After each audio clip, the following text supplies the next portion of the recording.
안녕하십니까. 덕후맨입니다. 유기농업 기능사 필기 제10강 시간입니다. 여러분을 환영합니다. 그러면 문제로 들어가도록 하겠습니다.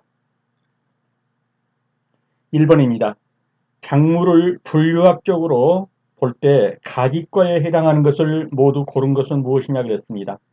가기과입니다. 네, 고추, 토마토, 감자는 가지과죠. 그래서 딸기는 장미과입니다. 그래서 정답은 기억, 니은, 디귿이 되겠네요. 네, 고추와 토마토, 감자는 가지과에 속합니다. 가지과 식물은 가지, 고추, 감자, 담배, 토마토, 피투니아 등이고 딸기는 장미과에 속하는 것입니다.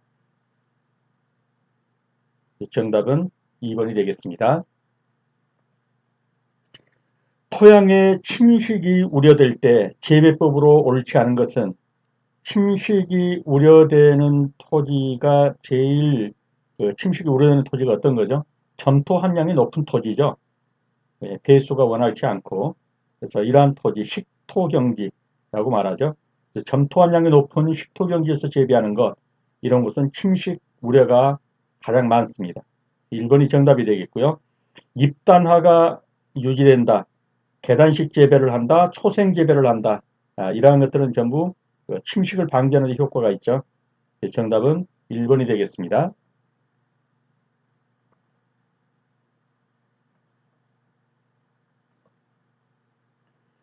콩과 작물의 작황 부족으로 어려움을 겪고 있는 농가를 찾은 A 손해평가사의 재배지에 대한 판단을 옳은 것은 손해평가사 시험에 있는 건데 우리 시험에도 나올 확률이 좀 높다고 생각돼서 가져와 본 문제입니다. 작물에 칼슘 부족 증상이 발생했다. 근류근의 활력이 떨어졌다. 작물에 망간장애가 발생했다. 이 근류근의 활력이 떨어졌다. 이건 주로 이제 콩과 식물에서 있는 거죠. 콩과 식물의 질소 고정 능력이라든가 이런 게 떨어진 경우를 말하는 겁니다. 이러한 증상이 나타나는 것, 칼슘 부족 증상이 주로 발생하는 건 뭐죠? 토양이 산성화됐다는 얘기입니다. 그래서 재배지가 산성화되고 있다. 토양이 산성화가 되면은 철이나 알루미늄, 망간 등의 가용성이 높아지면서 이들의 과잉 흡수가 문제가 되고 또 인산과 결합하여 불용성의 인산 화합물을 만들기 때문에 인산의 결핍증이 나타납니다. 반면에 칼륨이나 칼슘, 마그네슘, 몰리브덴 등은 가용성이 낮아서 흡수가 억제됩니다.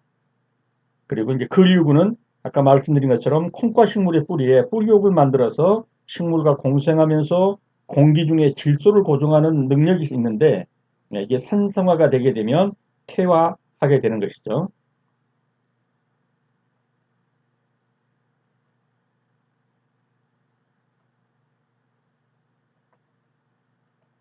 죄송합니다.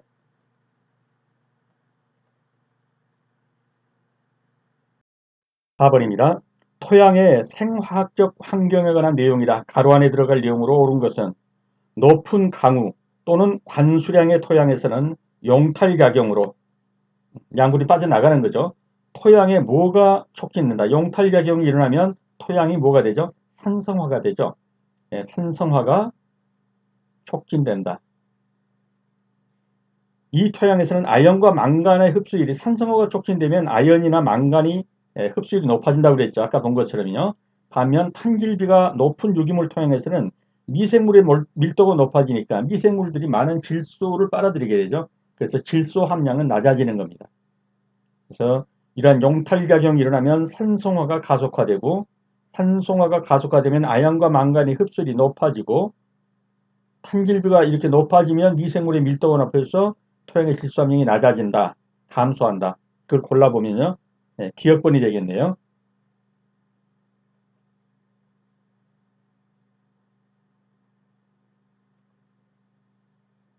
용탈현상. 토양 중에 침투한 물에 용해된 가용성 성분이 지하수에 의해서 농도가 옅은 용매로 이동하거나 표층에서 하층으로 유출되는 현상. 이걸 가리켜서 용탈이라고 합니다. 이 용탈이 가속하게 되면 토양은 산성화되는 거죠.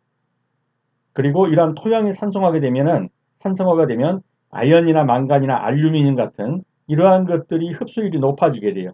이러한 중금속으로 인해서 작물의 생육에 지장을 주게 되고, 탄질비가 높아지면, CN율이 높아지면 유기물 토양에서는 미생물의 밀도가 높아지고, 미생물은 토양으로부터 많은 질소를 흡수하게 돼서 질소 함량은 감소하게 됩니다. 그래서 높은 강우 또는 관수량의 토양에서는 용탈작용으로 토양의 산성화가 가속화되게 되고, 이렇게 되면 아연이나 망간의 흡수율이 높아지고, 반면 탄질비가 높은 유기물 토양에서는 미생물의 물도는 높아져서 토양 질소 함량은 낮아지게 됩니다. 그래서 정답은 1번이 되겠습니다. 작물의 질소에 관한 내용이다. 가로 안에 들어갈 내용을 순서대로 옳게 나열한 것은 작물 재배에서 무슨 작물에 비해서 무슨 작물은 질소 시비량을 늘려주는 것이 좋다. 콩과 작물은 그 자체로서 뿌리에서 질소 고정 능력이 있어서 그렇게 많은 질소 비료를 주지 않아도 됩니다. 콩과는. 근데 벽과 작물은 시비량을 늘려주는 게 좋습니다. 그래서 작물 재배에서 무슨 작물에 비해 콩과 작물에 비해서 무슨 작물은 벽과 작물은 질소 시비량을 늘려주는 것이 좋으며 잎의 질소 결핍 증상이 나타나면 어디서부터죠? 요 밑에 있는 이파리부터 밑에 있는 이파리부터 어떻게 돼요? 황백화 현상이 일어나는 거예요. 그래서 이것을 성엽이라고 그러죠. 유엽은 어린 여기서 올라가는 애들 이가 유엽이고 오래된 잎 이게 이제 성엽이죠. 그래서 오래된 잎부터 누렇게 변한다는 거죠. 그래서 잎의 질소 결핍 증상은 무엇에서 먼저 나타난다? 어린 잎, 유엽보다 오래된 잎, 성엽에서 유엽뼈나 성엽에서 정답은 1번이 되겠네요. 작물 재배에서 콩과 작물에 비해서 벽과 작물은 질소 시비량을 늘려주는 게 좋고 왜냐하면 콩과는 안 늘려줘도 그 자체 뿌리에서 질소 고정 능력이 있어서 어느 정도 질소를 흡수하게 되는 것입니다.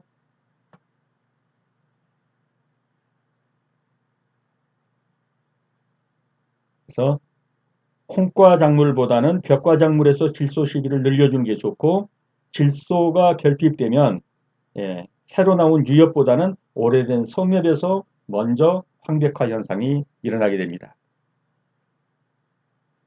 정식기에 어린 묘를 외부 환경에 미리 적응시킨다. 그래서 비닐하우스 내에서부터 이제 미리서 찬바람을 쏘이도록 좀 걷어주고 햇빛을 많이 노출시켜주고 시비량을 관수를 적게 해주고 이렇게 해서 나가서 견딜 수 있도록 미리 적응시키는 거 이걸 뭐라고 그러냐 하드닝 경화라고 하는 거죠. 경화 미리서 단련시킨다 이런 말입니다.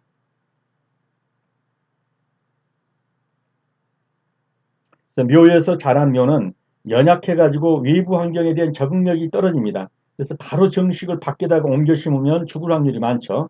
때문에 이런 옮겨 심을 시기가 가까워지면 정식지의 환경에 조금씩 노출시켜준다. 이처럼 외부 환경을 미리 맛보여서 묘를 굳히는 것을 뭐라고 그런다? 경화 또는 순화라고 한다. 이런 경화 작업에 어떤 게 있냐? 광선을 많이 받도록 해주고 육묘상의 온도를 서서히 낮추어서 노지에다가 옮겨 심었을 때 견딜 수 있는 힘을 길러준다. 그 다음에 밤에도 환기를 시켜주고 관수량 물을 적게 줘가지고 물을 강건하게 해준다. 그래서 이렇게 수분화가 잘 된 묘는 밖에다 옮겨 심은 다음에도 몸살이 적고 활착이 빨라서 생육이 완성하게 되는 것입니다. 그래서 정식기에 어린 묘를 외부 환경에 미리 적용시켜서 순화시키는 과정을 경화라고 한다. 이화, 동화 읽어보시고요. 작물을 분류학적으로 과명별로 할 때 작물의 연결이 옳은 것은 아까 문제에서 봤듯이 가지과에 감자가 들어간다는 건 확실하죠. 그래서 이건 옳고요. 수선화는요. 수선화는 수선화과입니다. 그 다음에 들깨. 들깨는 뭐죠? 꿀풀과죠. 블루베리는 진달래과입니다. 그래서 가직과는 감자입니다. 예, 가직과에는 감자, 고추, 그 다음에 토마토, 이런 게 가직과가 되겠습니다. 가직과, 가지, 고추, 감자, 토마토. 이러한 것들이 가직과가 되겠습니다.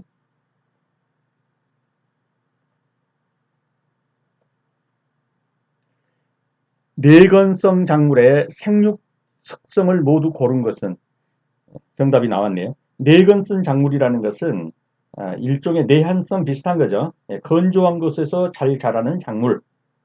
예, 이러한 작물은 기공의 크기가 감소한다, 작다. 그렇게 봐야겠죠. 그래야만 수분을 밖으로 많이 뺏기지 않으니까 기공의 크기가 감소 이렇게 해야 되겠고, 지상부보다 근권부, 뿌리가 많이 발달해 있어요. 그래서 뿌리가 깊이 뻗고 물을 흡수해야 되니까 근권부가 발달하고, 낮은 호흡으로도 저작물질의 소실이 감소됩니다. 이렇게 적은 양의 호흡으로 살아남을 수 있는 거죠. 그래서 맞는 것은 니은과 디귿이 되겠고, 기공부의 크기는 증가가 아니라 감소 또는 작다, 그렇게 표현해야 맞을 겁니다. 9번입니다. 다음 가로 안에 들어갈 내용으로 옳은 것은 저온에서 일정 기간 이상 경과하게 되면 식물체 내의 화학 분화가 유기되는 것. 쉽게 말해서 이제 꽃망울이 피는 거죠. 이것을 뭐라고 그러는 거죠? 춘화라고 그러죠. 이후 다시 25도 내지 30도로 3, 4주 정도 노출해주면 이제 환원 상태가 되는 거예요. 원래 상태로. 저온 감흥을 다시 상쇄시키는 거. 이걸 뭐라고 그러죠? 예, 이춘화라고 하는 거죠. 그래서 춘화, 이춘화가 되겠습니다. 저온에서 일정 기간 이상 되면 꽃이 피죠. 이것을 가리켜서 춘화라고 그러고, 다시 25 내지 30도로 3, 4주 정도 노출시켜주면 이미 받은 저온 감흥이 상쇄되는 거, 이걸 가리켜서 이춘화라고 하죠. 10번입니다. 광도가 증가함에 따라 작물의 광합성이 증가하는데 일정 이상이 되면 더 이상 증가하지 않고 이제 머무는 거예요. 예, 더 이상 증가하지 않는 이런 지점. 이걸 가리켜서 뭐라고 그러죠? 광포화점. 예, 계속 증가하다가 일정 증가율에 도달하면 더 이상 증가하지 않는 것. 광합성이.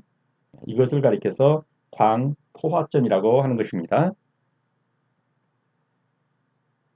근데 광보상점은 뭐죠? 광보상점은 암 조건에서부터 점차 광도를 높여가면 광합성량이 서서히 증가하여 광합성으로 흡수되는 CO2, 그러니까 숨 쉬면서 흡수되는 CO2하고 배출되는 CO2가 같아지는 지점이 있어요. 그냥 간신히 숨만 쉬는 지점. 예, 이것을 가리켜서 뭐라고 그러냐면 광보상점이라고 합니다. 광포화점은 광합성량이 빛을 쬐면 계속 늘어나다가 어느 지점에 도달하면 더 이상 늘어나지 않고 정체되는 현상. 이걸 가리켜서 광포화점이라고 합니다. 네, 오늘은 여기까지입니다. 수업하시느라 수고 많으셨습니다. 다음 시간에 다시 뵙겠습니다. 감사합니다.